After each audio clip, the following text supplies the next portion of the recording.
I stopped dyeing my hair. I got tired, man. I turned 50. I said, screw it, I'm done. Now all my friends think I'm sick. Dude, you look like shit. What did you do? I said, I just stopped dyeing my hair. No, we're worried about you. We started a GoFundMe account. I said, what are you talking about? My wife finds out. She goes, you better stop that. It's illegal. There's nothing wrong with you. I said, I know. They're up to like $37,000. She said, you better lie down. You don't look good. All right, everybody. My next guest is a hilarious comedian and co-founder of Have to Laugh. He has appeared all over the tri-state area with and is a regular here at Governor's Comedy Club. Here he is, ladies and gentlemen, Hop Hog's own Eric Haft. Eric, how you doing, man? Hey, how are you? Hop Hog, wow. You're going all the way back. Yeah, dude. I'm a Brentwood guy, so Hop Hog was right up the street, man. You know. Oh, yeah. You did your research. I like that. Hop Hog High School graduate. Nice, man. Yeah, I used to date some girls from Hop Hog High School back in the day. All right. Yeah, it's a nice area over there. I think it's an unsung area. Not too many people talk about Hop Hog, you know. You know, everybody moved in there years ago because the taxes were low. That was the big thing, you know. Yeah. I slipped taxes, you know. Yeah. They're all cheap son of a bitches, you know. Nobody wanted to pay any money, so. No, and it was a cool place to grow up. It was a mix of like a lot of different people, so. Yeah, it was good. So you're a Brentwood guy. I'm a Brentwood guy, you know, born and raised Brentwood, and it was always back and forth to Hop Hog. Is Bob Nelson from Hop Hog? I always thought he was for some reason. All right. You know, it's really weird. New Yorkers are the only ones that laugh at that. You know something? He might have been. He's older than me, so it's hard to say. Yeah, he's probably got 10 years on me, but a lot of people came out. Lori Loughlin came out of Hop Hog. That's right. All the infamous people. The day of reckoning has come for Lori Loughlin and her husband as they plead guilty in federal court via Zoom. But yeah, I remember Lori Loughlin when I was a kid, and that show came out. First, she was in like some beach party show, movie. Do you girls know how to Jamaica ska? Jamaica what? And I remember we knew the block she lived on and her house, and we used to really? Yeah, man, we used to ride our bikes as maybe like as if she was still there. By this point, she was already kind of taken off. But me? Oh, I have no standards. I mean, I'd even go out with you. With Valentine's Day coming up this Sunday, you seem like a distinguished guy that would know how to, you know, some tips on for us fellas of what to do. Well, most people just assume I'm gay, so we start with that. You know, so they go, hey, go to Eric for flowers. He's your flower guy. He knows his orchids. He knows his, you know, he knows all the different varietals, Gerber daisies. Eric's your man. What's funny is, you know, like when I was younger, I was always like, what do I do? And my mother was like, go get her flowers, you know? So I used to go in there and they would like give you you know how you'd always they'd have them pre-made. Yeah, but I was such a pain in the neck. I was like, no. I want to pick my own flowers. And they were like, oh, this guy is a little weird, you know? And I'd go in there and I became friends with the guy. And he was like, all right, listen, you can't just make up your own stuff every time. He goes, I know what you like now. You know, I'm like, all right, let me see what you can. I learned all the flowers. So, you know, most guys are just dummies. They don't want to be bothered, you know. Right. But I actually figured I'm spending all this money. I want to pick, you know. So I go in there. Eventually, I'd be like, hey, do you have any Gerber daisies? You know, I'm looking for like, Zendrobian orchids. Yeah, and they're like, who is this alien man who knows flowers? You know. He's got to be gay. So we started. I think that's a great skill to have, and I think women would admire that. And Zendrobian, not Zendrobian. Zendrobian. Or I have to. Someone out there is going to say, "Hey, he doesn't know his." Oh, he got it wrong. Yeah. So when you put together a bouquet, are you color code? Is it by color? Like I want the pink and the whites. You know, it's like yeah, right. You know, in other words, it's like. I always used to get like these. I remember stargazer lilies. That's what the first flower I ever learned was the star. I can't believe I'm talking about it. Stargazer lily. They were like these big things. They would open up and they always look and they smell freaking great, you know. So I brought them to a girl once, and I think you know she was like, "Oh my god," you know. So I was like, "All right, I'm in with the flowers," you know. So I started. My wife, who I'm still married to, I'll be married 30 years this year. Wow, God bless, man. Congrats. Thanks. She loves flowers, so I would just come home. She's like, if you want good flowers, ask Eric. So you learn over the years. And it's like I said, it's a good thing to know these things. These are the things that the women swoon over that we don't always realize. Like we don't know that, knowing the difference in the flowers and Men don't want to be bothered. It seems like, in the old days, I hate to say it, you were like a little less than a man if you knew anything about flowers. But I never really cared what people thought. Yeah, no. Yeah. It's like I'm not gay, but I want to know, what I'm doing at least. Yeah, I feel like a total schmuck walking in there and just go, yeah, give me what that guy got. I'll take a dozen roses too. Yeah, Men are just exactly. big penises. That's all we are. We're just big penises. Okay, I'll have a dozen roses too. Yeah, I'm yeah. sorry. I tell me I shouldn't curse. I guess I won't. No, you can curse on the show. It's I'm fine. not dirty. Yeah. But yeah, I mean, so and so you got the flowers going on. Flowers are good. You know your wines. I see. I know. So here's the thing. Again, I was always a weirdo. So when I was younger, I had fake ID, like a lot of us do. Yeah. And my brother was 4 years older, so I always had. In the old days, there was no picture, right? It was a little piece of paper with names and stuff. So he was the same height as me, same eye color, and green eyes, 5'9". I'd walk in and I was him. So I would go to I'd literally walk. I didn't even have a driver's license yet. And I'd walk to this local liquor store. And the woman was like, are you sure you're older? I'm like, no, here's what, she's like, and I would pick up the big jug of like Paul Masson or whatever the crap was back then. And she's like, look, if you're spending money on wine, let me at least give you something decent. So then she said, all right, try Chardonnay. Chardonnay is probably the most well-known white wine grape. It originated in the Burgundy region of France, but it has grown all over the world. And, back then it was like Chardonnay wasn't a thing. Right, yeah. I got like a normal bottle size instead of the big jug. I got Chardonnay, and then I was like, oh, this is pretty good, a little oaky. And by the time I was like 18, I think 17 or 18, my last year of high school, I was already collecting wine. And I had a little cellar. I had like a little wine cellar in my parents' basement. I wasn't even of age. And I just got into it. I was like, that's awesome. I thought it was like, hey, hello, everyone. I know about wine now. My friends are like, I'll have a Budweiser, I was like, Chardonnay? No, this is great. So like everything, like when you get interested in something, you kind of go all in, huh? Like you want to know everything. Like I gotta know about, like I feel like there are a lot of things. Cooking, I'm into all. I think it's the arts, Don. Like that's what it comes to, and I'm sure you can agree because you're in this world. Yeah. Everything ties in. I started off as a professional musician. I was a musician my whole life. So started playing the drums and music at 8 years old, and I was always hanging out with older people because my brother was a musician. So I was hanging out with older guys who I thought were really cool, and they were drinking whiskey out of their guitar cases, and I was like, ooh, Yeah. And it was just like, I feel like it's all related. So I did music my whole life, went to school for music, graduated with a music degree, played in all kinds of bands, and did that forever. Nice. And then when I got into comedy, it was like, I realized it's not that different. It's the arts. There's this rhythm, I mean, comedy is rhythm. Yeah, exactly. And it's the same kind of muscle, I guess, for lack of a better way to put it, in your brain.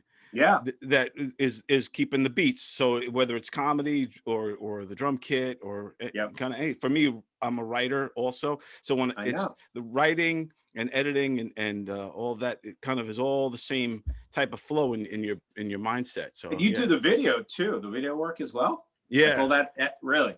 Yeah. That's so cool. And it's like really professional. I could see that my brain, I can't do that. That's right. I don't know what it is. Certain types of art, it's just like there's like a synapse that's like fused. I just don't have that chip, I guess, in my brain. Well, that's how I am with keeping a beat. If I was to sit behind that drum kit, you would be you would cringe. I know. Well, what it is? It's just, right. So, but so the wine, why? I mean, if you think back in the old days, it's like before internet, way in the 1700s, like guys would get together and hang out for the night. And what would they do? They drink wine or spirits. They would talk about the world. They talk about life, philosophy, invent stuff. Right. And now we just, we sit around doing this shit all. I know it's messing us up. I think our primal brains are hunter gatherers, and like you said, we like to create, we you know, and all of that. But now especially now with the quarantine, we're kind of getting reduced to, you know, just being in front of our phones and all of that. And I think that's why a lot of people are just losing it, man. A lot of bad stuff going on. Coronavirus, you nervous? Anybody eating Chinese food? Oh, it's okay, don't worry, you'll go be okay. Ordering your egg roll from outside the restaurant. Egg roll! For the first time in the last 2 weeks, for whatever reason, the stars aligned and I did live comedy shows. I did one at a restaurant, you know, small things because you can't do much. Right. Yeah. But a small show, maybe 30 people. Then last week I did some kind of brewery, like 30 people. And just being out there was kind of like, I was nervous. Because I hadn't been on a stage, quote unquote, for a long time. I did a couple of Zoom things. I did a Zoom show last week. But being in front of that audience, that's the magic. I got 2 daughters. We can't even get them to come down to the dinner table. We have to Instagram them photos of what we're eating. Yeah, then we set the table based on how many likes we get. I'm not eating salmon. I'll see you in 3 weeks. I'll be in my room. I don't care what anyone says. Look, I mean, comedy, Zoom is a great thing to offer to people. And we do plenty of it. But I think when those clubs open up, there's nothing like, you know, when Governors, that place is rocking. Oh yeah, being on that stage and, you know, Brokerage and I mean, you know, all of them just like, you know, it's just fantastic live audience. There's nothing like it. My 15-year-old daughter, I got a little 15-year-old. I don't even understand a fucking word she says. It's like a gurgling stomach.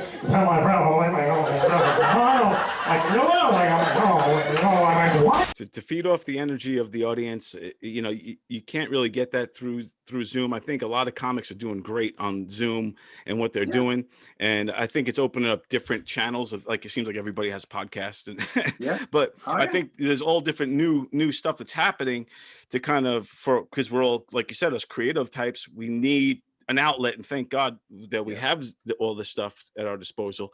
But at the same time, like you said, there's nothing better than being in front and getting that feedback from the audience, feeding off that energy.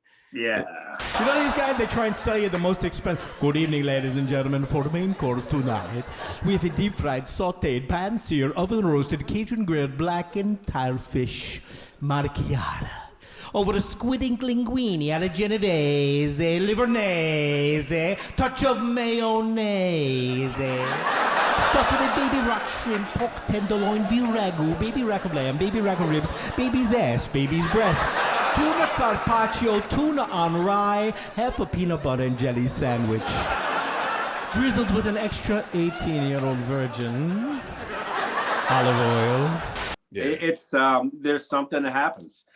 For me especially, I'm like a very over the top sometimes. I'm not one of these low-key comedians. I'm a little out of control on stage, but it was like I exploded, you know, because I hadn't performed in so long. It was just letting it all out in one. I swear it was like a large freaking comedy orgasm for me, you know. Italians, where are my Italian people in the room? Italians? Hey, righty. I love Italians. Just talk. You could say anything. Just say scungil. Yeah, it's scungil. So. And what you have too with stand-up is one of the big gifts, besides your joke writing and all that, is your stage presence and the way you tell a joke, the way you tell your bits, the way you do it. That's something you can't learn either. That's another thing. You either got that or you don't. Like, you know, people can write jokes and go up on stage and just don't deliver them. You have a stage presence that thank you. Yeah, solid, man. Well, it's fun. You got to bring stuff to life, you know. That's the one thing. I don't just tell jokes. I like to bring it to life. When I was your age, all I had was an iPad, iPod, iTouch, 3 cell phones, Netflix, Instagram, Hulu, and my own internet tower. It was hard. So if I talk about my mother, I become my mother. Right. You know, if I talk about my father, I become my father. You know, if I'm talking about, you know, a Spanish guy I just spoke to, I become a Spanish guy I just spoke to. Right. You know, it's no disrespect to anybody. It's like my mother comes to see, oh, you're making fun of your mother. Very nice. You know, All right, but that's you. You know, that's you, Mom. Sorry. Oh, you remembered you had a mother? One day you're gonna call me, I'm gonna be dead. I was like, happy birthday to you. Happy birthday. Now we know that you, the flowers, flowers. Yes. You know wines, and we know that you know steaks, right? You know how to cook steaks. Yes. So tell the guys, what do you recommend us to do as far as what kind of flowers should we get? What kind of wine and what kind of steaks? Don't get suckered in. Here's the trick. Don't go. So what is it? February 14th? What day is that? That'd be Sunday. Is it a Sunday? I believe it's a Sunday. Yeah. Oh no. Man, so here's what happens. They just men just get taken advantage of. So on Friday, you're going to go shopping for your flowers and you're going to say to your wife, guess what? I wanted you to have them for the entire weekend. So a good place to shop, believe it or not, for flowers, is great. Whole Foods. Whole Foods has an unbelievable assortment, but don't go Sunday. Don't be that guy, that idiot guy, the big penis walking in. I just want to spend $100. Where's my bouquet? Because they will rape you. I'm sorry to use that word, but they will steal from you and take your money and give you the cheapest garbage flowers that are left over. So go to Whole Foods Friday and tell your wife, look, I got them in advance. So this way you can enjoy them all weekend. Then get a bottle of champagne. Don't buy cheap champagne. So get French champagne. That's a good thing. So go to your local guy and say, I want real champagne, because you can only call it champagne if it's from Champagne, the region in France. It's got to be from Champagne. You know the French guys, they will tell you where to go. So you get real French champagne. And then bring that home. And then cook her a meal. If you make real food, so nobody's going out anyway. Buy some good food. If she likes fish, get her a nice piece of salmon. I don't think there's anything more romantic than like setting a table, put some candles out, good wine, champagne to start, and the flowers on the table. You're getting laid. You're getting laid. Yes. Get some action, guys. I'm sorry. That's what you want. Everything leads up to sex. We all know that. That's what the whole holiday is about, sex. So men love sex. Women love sex. We have something in common. No, but I'm telling you, flowers are key. Don't spend too much on flowers. You don't have to. Awesome. Whole Foods. I hope everyone took notes on that. Eric Haft knows what he's saying, folks. This was great. Eric, I appreciate you taking the time. Don, thank you so much. You're awesome. You're awesome. I'm glad we finally get to do this. I know it was a pain in the neck. I'm always running around, so I apologize that it took so long, but it was great. It was worth it, and you rock, man. I appreciate it. Let everybody know where they can find you and see your stuff and all that good stuff. Absolutely. Go to erichaftlive.com, but hopefully we'll see you back at these clubs soon and live events. It's going to come back.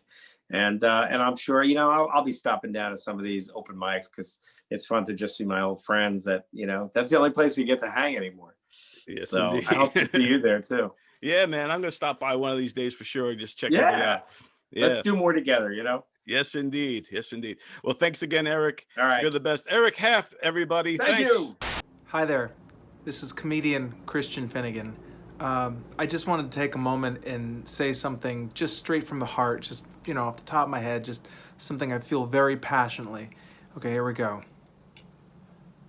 Make sure you watch Put Up, Shut Up, and Stand Up on GOVSradio.com, Facebook Live, and Boxcast.